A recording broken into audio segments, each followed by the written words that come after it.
ঘরে ঘরে গিয়ে আক্রমণ হচ্ছে, ঘরে ঘরে গিয়ে, এবং আমাদের সাথীদের দোকানের মধ্যে, ব্যবসা প্রতিষ্ঠানের মধ্যে আক্রমণ করতেছে।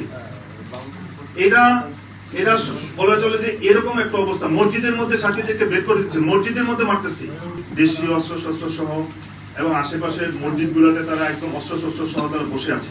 ওই মাদ্রাসায় প্রায় 30 থেকে 50 জন ছাত্র, উস্তাদ সব লাঠি সহ রাখতে বাইরে দাঁড়িয়ে আছে, আমাদের সাথীদের উপর আক্রমণ শুরু করে দিচ্ছে। তবলিগের এখন তো অনলাইনের জামানা, কেউ বোকা নাই, সবার কাছে অ্যান্ড্রয়েড ফোন, 4G জামানা, 5G জামানা। আপনারা তবলিগের যে হেডকোয়ার্টার, মূল মার্কার, সেটা হলো নিজামুদ্দিন। ওইখান থেকে 1924 ওই সময় এই তবলিগের কাজ শুরু হয়েছে, এবং সারা দুনিয়ায় প্রায় 260টা দেশে তাবলিগের কাজ চলতেছে। এখন মূল মার্কাজ থেকে, মূল যে হেডকোয়ার্টার, ওইখান থেকে কিছু লোক আলাদা হয়ে তাবলিগের মতোই আরেকটা কিছু শুরু করেছে। তা আপনারা বলেন তাহলে মূল তাবলিগ কারা হবে?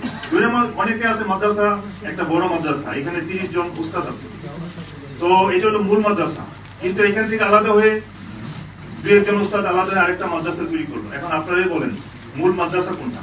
এই জন্য এটা একটা মানুষকে ধোকা দেওয়ার জন্য বা মানুষকে গলত বোঝানোর জন্য একটা কথা, মানুষকে আক্রমণ করার জন্য কথা, যে জুবায়েরপন্থী, সাতপন্থী। আমরা তো সাতপন্থী বলি না, আমরা বলি নিজামুদ্দিনের অনুসারী।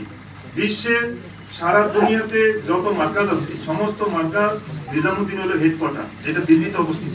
তো ওই অনুসারী হয়ে কাজ করতেছে। আচ্ছা, আর এটার সাথে সম্পৃক্ত আমি আরেকটা প্রশ্ন উত্তর দিয়ে দিই। ওনারা আমাদেরকে বলতেছে ইদানিং যে আমরা ভারতপন্থী, ভারতের সাথে সম্পৃক্ত। আমরা যদি ভারতপন্থী হই, তাহলে তো আপনারা যারা জুবায়েরপন্থী আছেন, অথবা আপনারা যারা হেফাজতের লোকজন আছেন, আপনারা তো ডাবল ভারতপন্থী।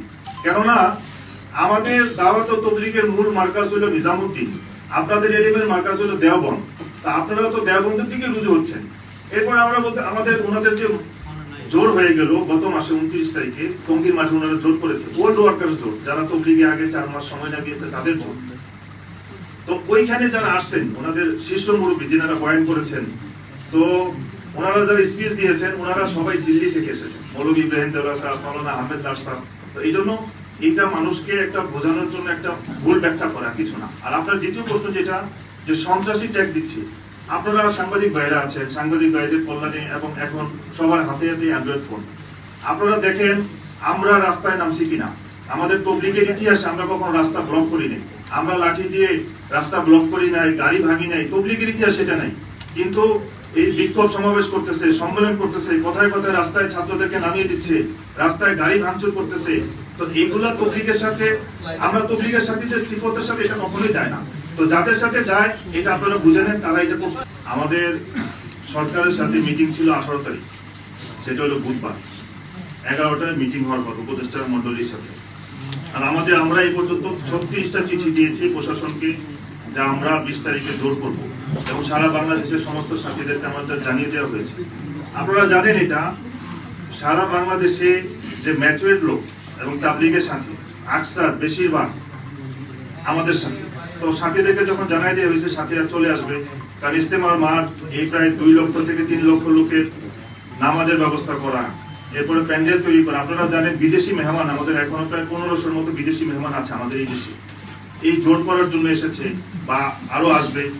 তো সবকিছু মিলে আমরা বললাম যে ঠিক আছে, যে 17 তারিখ রাতে চলে আসো, মঙ্গলবার রাতে। আমাদের ফাইসাল এটা ছিল, আমাদের যে পশ্চিম পাশে মার্কাজ, পশ্চিম পারে নদীর, ওই মার্কাজের সামনে যত রাস্তা আছে এবং উত্তর আসো, আমরা ওইখানে বসে যাবো সব সাথে, আমরা কোনো মোকাবেলায় যাবো না। কিন্তু রাত 11টায় বা 11:30টার সময় আমাদের কাছে খবর আসা শুরু হইলো স্টেশন রোড এবং কামারপাড়া ব্রিজ, ওইদিকে আমাদের সাথীদের উপর হামলা হচ্ছে। আমাদের সাথীদের গাড়ি, বিবাড়ি থেকে সাথীরা আসতেছে, কিশোরগঞ্জ, নেত্রকোনা, বয়স্ক লোকদের উপরে এই ছোট ছোট বাচ্চারা লাঠি ছোটা নিয়ে মারতেছে, এবং এই পরিমাণ আর্তনাদ আমাদের কাছে খবর আসতেছে, এবং তারা চারিদিকে আমাদের সাথে থেকে আক্রমণ শুরু করে দিল। আমাদের তাদের সাথে মোকাবেলা করার বিন্দু মাত্র ইচ্ছা ছিল না, এবং আমাদের বিন্দু মাত্র আগ্রহ নাই। কিন্তু ওনারা যখন এই খবর আমরা পেলাম যে আমাদের সাথীদের আক্রমণ হচ্ছে, এবং কামারপাড়া ব্রিজের পাশে দেখেন যে IUPH ইউনিভার্সিটিটা, ইউনিভার্সিটির পাশে একটা মাদ্রাসা আছে ওনাদের, ওই মাদ্রাসায় প্রায় 30 থেকে 50 জন ছাত্র, উস্তাদ সব লাঠি সহ রাখতে বাইরে দাঁড়িয়ে আছে, আমাদের সাথীদের উপর আক্রমণ শুরু করে দিচ্ছে। আমাদের চিন্তা ছিল যে আমরা হয়তোবা সকাল পর্যন্ত সাথীদেরকে রাখবো, 11টায় মিটিং হবে, মিটিং এর পরে যেটা ফয়সালা হয়, যদি সরকার আমাদেরকে এই টঙ্গীর মাঠ খালি করে দেয় আমরা ঢুকবো, আমরা এখানে জোর করবো। কিন্তু অত্যন্ত দুর্ঘটনাবশত এটা ওনারা আমাদের উপর হামলা করলো রাত্রেবেলা, এবং আমাদের সাথীরা নিজেদেরকে সেভের জন্য, এবং যখন দেখবেন একটা মব হয়ে যায়, যখন এটাকে নিয়ন্ত্রণের বাইরে চলে যায়, যখন কিছু সাথী তারা আমাদের উপর আক্রমণ শুরু করলো। কিন্তু এখানে আমি একটা কথা বলবো, প্রশাসনের কাছে এই খবর ছিল জুবাইরপন্থীরা টঙ্গীর টিন শেডে দেশীয় অস্ত্রশস্ত্র সহ এবং আশেপাশের মসজিদগুলোতে তারা একদম অস্ত্রশস্ত্র সহ তারা বসে আছে। এবং আপনারা দেখবেন এটার ভিডিও অনলাইনে এসেছে, কি পরিমাণ বোট দা পাওয়া গেছে, টেটা পাওয়া গিয়েছে, হ্যাঁ, এবং তারা চোকা চোকা বাস রেখে দিয়েছে। এইগুলো তো ওনারা ওইখানে ভিতরে রেখে দিয়েছিল। আমাদের সাথীরা যখন গেল ঘটনা ঘটে গেল। কিন্তু এখানে একটা প্রশ্ন হইল, প্রশাসনের কাছে এই খবর ছিল, প্রশাসন এবং স্বরাষ্ট্র উপদেষ্টা সাহেবের কাছে এই খবর ছিল, তাহলে ওনারা কেন, স্বরাষ্ট্র উপদেষ্টা কেন 18 তারিখের মিটিংটা একদিন আগে করলো না? যদি 18 তারিখের মিটিংটা একদিন আগে করতে এত বড় সংঘর্ষটা হয় না। কারণ ওনারা, আপনারা জানেন, প্রশাসনের কাছে র্যাব প্রশাসন হোক, পুলিশ প্রশাসন হোক, সেনাবাহিনী হোক, সবার কাছে আপনারা জিজ্ঞাসা করেন যিনারা নিজামুদ্দিনের অনুসারী, তিনারা উশৃঙ্খল কিনা, তিনাদের আখলাক কেমন, তিনার আচার আখলাক কেমন। আমরা তো 7 বছর ধরে মাইর খাচ্ছি। 2016 পর থেকে এই পর্যন্ত আমাদের প্রায় 10 জন সাথীকে তারা নিহত করছে, হাজার হাজার সাথী আহত করছে। আপনাদের জ্ঞাতার্থে আরেকটা কথা বলি, এই যে 18 তারিখের ঘটনার পর থেকে এই পর্যন্ত আমাদের সাথীদের উপর এই পরিমাণ নির্যাতন হচ্ছে, ঘরে ঘরে গিয়ে আক্রমণ হচ্ছে, ঘরে ঘরে গিয়ে, এবং আমাদের সাথীদের দোকানের মধ্যে, ব্যবসা প্রতিষ্ঠানের মধ্যে আক্রমণ করতেছে।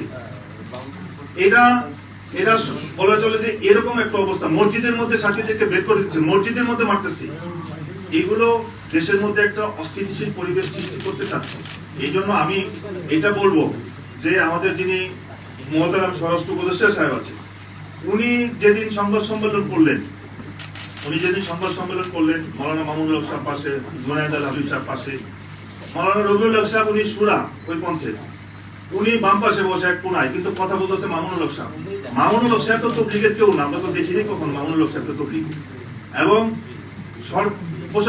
আপনারা সাংবাদিক ভাইরা কিছু প্রশ্ন করেছিলেন জনাব স্বরাষ্ট্র উপদেষ্টা সাহেব, তো উনি সরাসরি বলতেছে অবশ্যই ওনাদেরকে আইনের আওতায় আনতে হবে, আমার ভাইয়েরা মামলা করুক, আমরা অ্যাকশনে যাব। এরপরে সাংবাদিকরা বললেন যে সাতপন্থীরা ইস্তেমা করতে পারবে কিনা, বললেন যে আমার ভাই একটা ভালো পরামর্শ দিয়েছে। সব কথা আমার ভাই, সব কথায়। একজন সাংবাদিক ভাই প্রশ্ন করলেন যে এই অবস্থায় সরকারের অবস্থান কি। উনি একটা কথা বললেন, সরকার, এরপর একটা কমা দিলেন, কমা দিয়ে বললেন আমি বলবো আমার ভাইয়েরা আলোচনা করুক। তো আমার ভাইয়েরা আলোচনা করে তো সমাধান করতে পারবে না। মৌলানা মামুনুল হক সাহেব তো পারতো, ওনার যে স্ট্যাটাস ছিল, ওনার যে খানদান, বাংলাদেশের ইতিহাসে ইসলামের মধ্যে ওনার খানদানের অনেক অবদান, আমরা মনে করেছিলাম যে উনি হয়তো এটার একটা সমাধান করে দিবেন। কিন্তু উনি তো এই আগুনের মধ্যে পানি না দিলে কেরোসিন ঢালছে, উনি তো এই আগুনের মধ্যে পানি না দিলে অক্টেন ঢালছে। এখন উনি তো তৃতীয় পক্ষ, উনি তো আগুন কেন জ্বালায় রাখছে, উনি সমাধান কিভাবে করবে?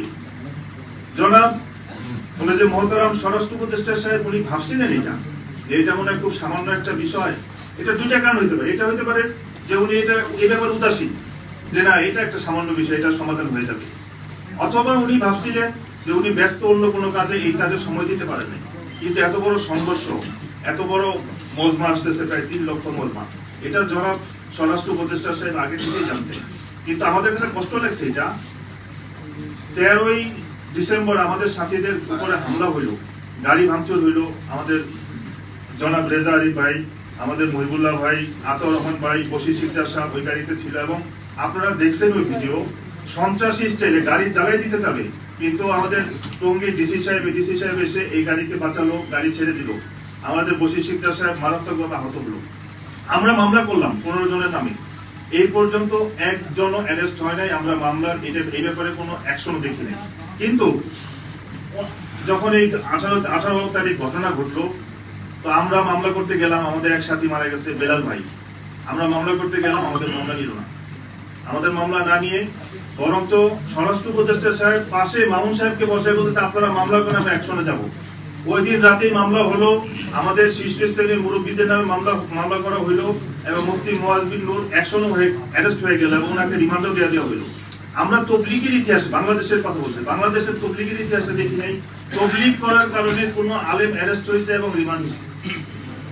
আমি একটা কথা বলি, স্বরাষ্ট্র উপদেষ্টা সাহেব তো শুধু হেফাজতের জন্য না, স্বরাষ্ট্র উপদেষ্টা সাহেব তো শুধু জুবাইরপন্থীদের জন্য না, উনি পুরো বাংলাদেশের সকলের জন্য স্বরাষ্ট্র উপদেষ্টা। উনি অভিভাবকের চেয়ারে বসে কিভাবে একটা পক্ষ নেই, ওনার তো উচিত ছিল যে 2 ভাই মারামারি লাগছে, অভিভাবক এসে এখন মিলমিশ কিভাবে করা যায় ওইটা চেষ্টা করা। এই জন্য আমি মহতারাম ডক্টর ইউনূস সাহেব আছেন আমাদের, উনি এখন দেশের প্রধান এবং আল্লাহ তাআলা ওনাকে দেশের জনগণের খাদেম বানিয়েছেন। আমি ওনার কাছে দরখাস্ত এবং গুজারিশ এটা যে আপনি যে ডিপার্টমেন্টকে দায়িত্ব দিয়েছেন ওনারা এটা ফেল, ওনারা পারবে না, কারণ ওনারা একটা পক্ষ নিয়ে নিচ্ছে। এই জন্য আপনি দোনো পক্ষের শীর্ষস্থানীয় মুরব্বী যারা আছে ওনাদেরকে নিয়ে অতি সত্বর বসেন। আপনি যদি বসেন এই দোনো পক্ষের শীর্ষস্থানীয় মুরব্বীকে দিকে নিয়ে, এখানে তৃতীয় কোনো পক্ষ থাকবে না, এই সমস্যার অনেক সহজে সমাধান হয়ে যাবে।